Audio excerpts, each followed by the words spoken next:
अस्सलामुअलैकुम सामीन। 14 शाबानुल मुअज़्ज़म और 25 फरवरी है।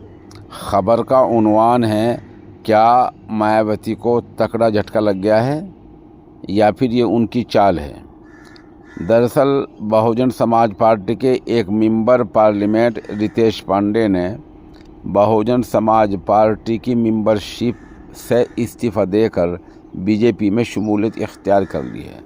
उन्होंने आज पहले इस्तीफ़ा भी ट्विटर पर दिया और फिर वो बीजेपी में शामिल हो गए, इस मतलब की खबर आई है।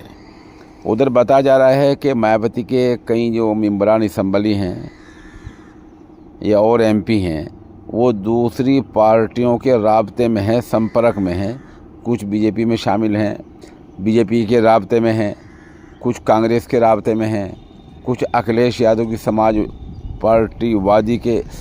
समाजवादी पार्टी के राब्ते में हैं। इस तरह मायावती की पार्टी टूट फूट का शिकार है। बहरहाल ये राजनीति है, सियासत है।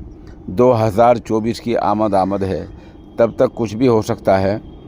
ये मायावती खुद कोई चाल भी हो सकती है कि इधर छोड़कर इलेक्शन का वक्त है, उधर शामिल हो जाओ, तुम्हारा मुस्तकबिल अच्छा हो जाएगा। और ये हकीकत में पार्टी में टूट फूट भी हो सकती है, क्योंकि मायावती का खुद कोई स्टैंड, खुद कोई मौक़िफ़ नहीं है। वो ज़ाहिर कुछ क्या करती हैं और उनके अंदर खाने कुछ और होता है।